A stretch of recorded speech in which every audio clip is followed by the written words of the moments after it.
This is the Every Thought Captive Show with Rachel and Kimberly.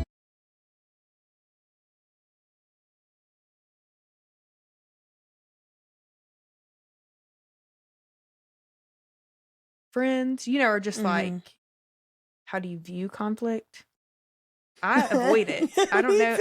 I avoid this it. might not be a good one for us. I avoid it, but I don't avoid it as much as him. So he probably feels like really? I don't avoid it because I don't avoid it as much as him. But I avoid it a lot more than other people. See, Matt charges it. He charges. He just wants it, yeah. He and not like he goes out looking for it. He's just a justice thinker, and he wants to just face it head on. Yeah, like you're not, what you're saying is not true or valid, or not valid, but what you're saying is not true, or see it from a different perspective. This is what I want you to see, and I'm like, I want to like see. To me, how I feel is I feel like all conflict is bad. Do you feel like it's all bad?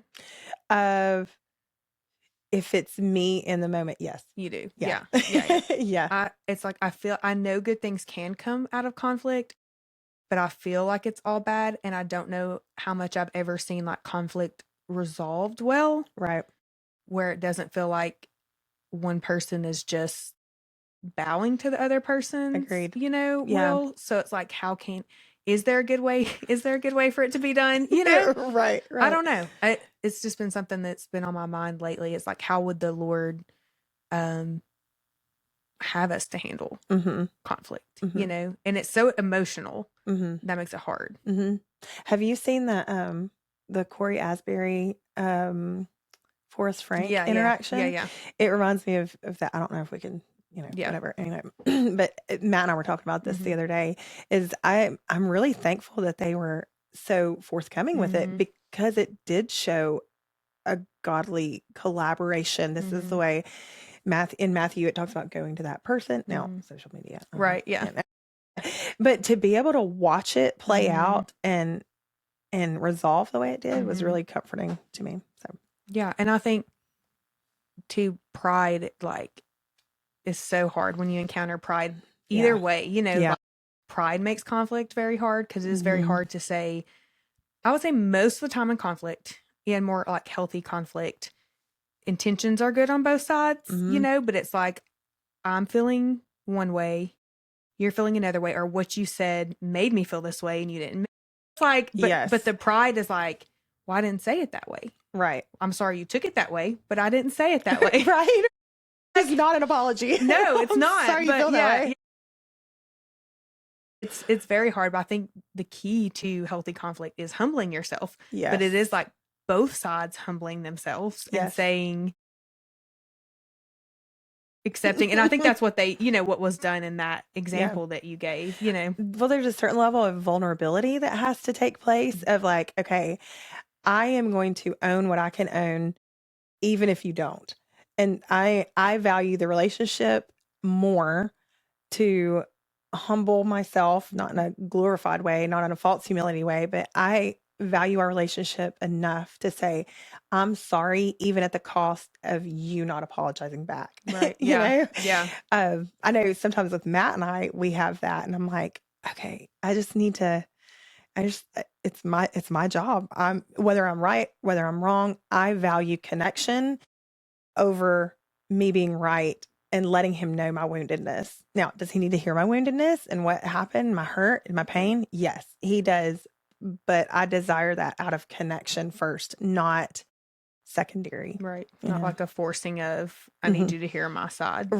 Right. Yeah. Which is so hard. Okay. In conflict, do you need a few minutes to gather your thoughts, or are you like, let's hash it out like right now? Let's go ahead and do it. I don't know what Jake would say. I feel like I just bottle up all this emotion until it just explodes. So I usually, if I'm to the point of like addressing something or like whatever, I've like bottled it up for months probably. Right. And then I'll just like explode. So I've thought about it a lot by the time, like it might like seem like off the cuff to like the person I'm in conflict with. It usually has been like festering for a while. I just try to like shove it down until I'm just like, You're like, where's this coming from? What's happening? Yeah. I especially with Matt, I am at, let's get it all out of the way. Mm. I don't want to come back to it. And I think it goes back to fear. Like, I'm afraid we're not going to say what we need to say. And then we're going to harbor resentment or frustration. And then it's going to come up down the road. Matt he's so good at being like, we'll talk about this later, not right now, because I need a few minutes and I want to respect you and I want to hear what you have to say without having the filter of emotion. And and then I'm like, give me a time limit because we can go right now. Right. You just want to get it out. Go. Yeah. And then of course I go and have all these imaginary conversations that are completely unhelpful. Right. But I have all these imaginary conversations. But most of the time when we are like, let's pause, we're both upset, let's come back to it. Most of the time when we revisit it, I just can speak for myself, I have a totally different outlook on it. And it's like the Lord has softened whatever rough emotion was happening. And it's like the Lord has softened it. And he's like, okay, now here, think clearly. Here you go. So this is a sidebar on taking every thought captive, is like rehearsing scenarios in your mind. Yes. Because that is a way you can take every thought captive, is to shut those down. Yeah, because shut her down.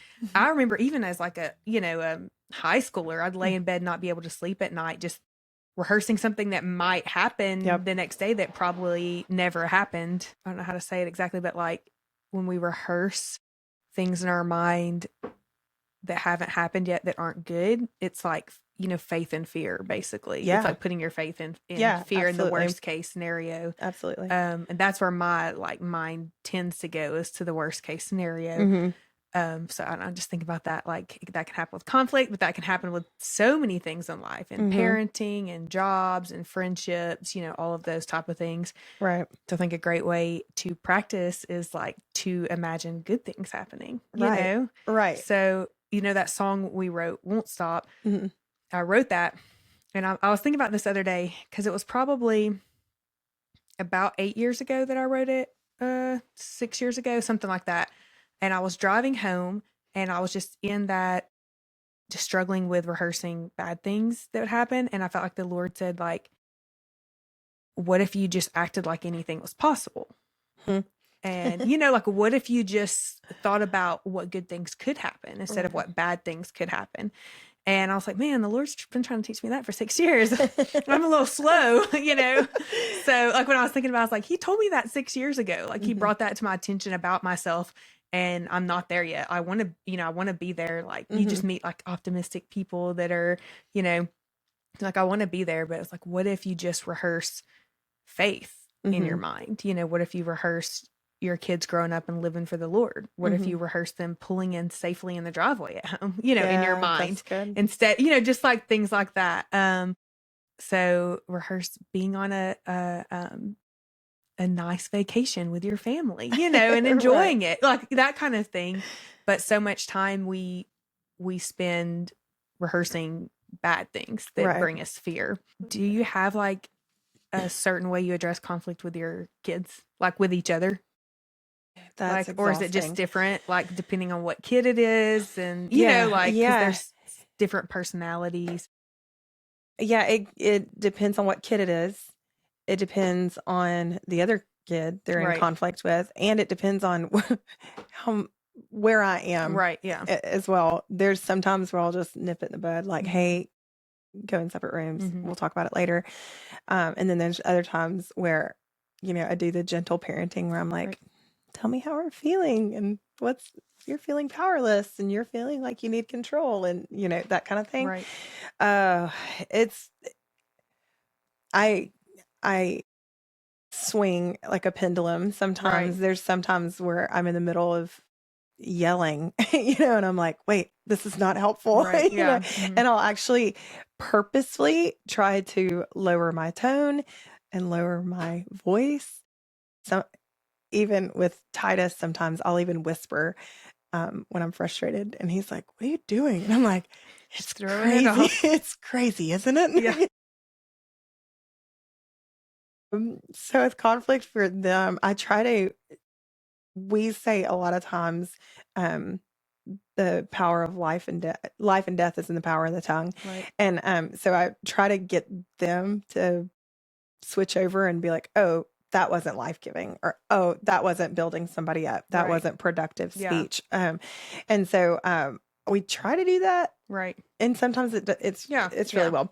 I'm a big advocate for trying to see it from another person's perspective. Me, myself, I'm constantly trying to be like, okay, wait, what have I missed? What can I do to make the situation better? And so for them, I'm constantly trying to get them to see from another person's perspective. Enoch, our 7-year-old, he is like so empathetic towards people. Like he is he's so very sweet. He's a sweet kid. He's very tender.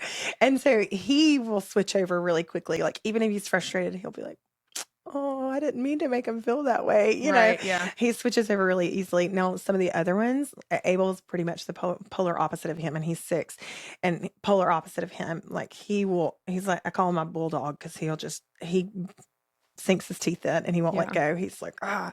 And so for him to get him to see a different perspective is really difficult. So I have to make him feel or see how he's actually feeling. Okay, we're mad, we're frustrated, we're this, you don't like, and you're feeling small. We use that term a lot is, did he make you feel small? Did he make you feel like you weren't heard? You know, whatever, those kind of terms. And so that helps. Yeah. Some. I feel like I've been telling my kids a lot lately, or both of them really, but you can say the exact same thing and say it with kindness. Right. That's all I'm asking. Like I'm saying, it's okay. You're annoyed. Mm-hmm. I understand. I would be annoyed too, but like when you're annoyed, you don't have to be hateful, and you can say stop without the hateful tone, you know, or you can like just trying to teach them, you can respond in emotion, respond sometimes out of anger, you know, and I'm fine. I'm like, it's fine to be angry, but like, can we express our anger more kindly? You know, can we like at least start with, hey, you're annoying me, you know, instead of like punching. Let's just tell them that they're being annoying first, you know. And we have polar opposites, and we have one that just like aggravating is like a hobby, you know, or just like a joy to aggravate. And then another one that does not like being aggravated at all, you know. So it's hard. I think something that I've tried to do better, Jake might disagree sitting over there in the corner, but when I like bring stuff up to him, it's like, I'm not saying this is your intention, but this is how I'm feeling. Yeah. You know, it's like to try to, because we can feel so attacked when somebody is like, you're making me feel mad or whatever. So I'm like, I'm not saying that you're intentionally doing this, but from my perspective, what I'm feeling or what I'm seeing is this. And then that opens the door. Well, that's not what that's not what I mean or whatever. So I've tried to do that instead of coming at, I definitely don't think I've always done that. Instead of coming at it like, why are you making me feel this way? You know, or whatever. Just like, I'm like, this is how I'm feeling in this situation from my perspective. And I feel like that helps a little bit. But Jake and I also aren't like fighters really. Like that kind of fighters. We you know, we've known people in our past that like fight a lot, but we're not big fighters. Matt and I typically aren't either. I think we get annoyed with each other more than anything. Like, why in the world did you do that? But it really is because we do things so completely. Yeah. So Matt and our approach is completely different. So I think we get annoyed with each other more than anything. And I really struggle with my tone when I'm frustrated. I will get a sharp tone, and I'm not meaning it hateful. I'm not meaning it to belittle or anything, but it's sharp and it's direct. And Matt doesn't like it. He doesn't appreciate that that approach anyway. The scripture that comes to mind is in Philippians 4:8, and it says, finally, brethren, or sisterin, whatever things are true, whatever things are noble, whatever things are just, whatever things are pure, whatever things are lovely, whatever things are of good report, if there is any virtue and if there's anything praiseworthy, meditate, think on these things. Yeah.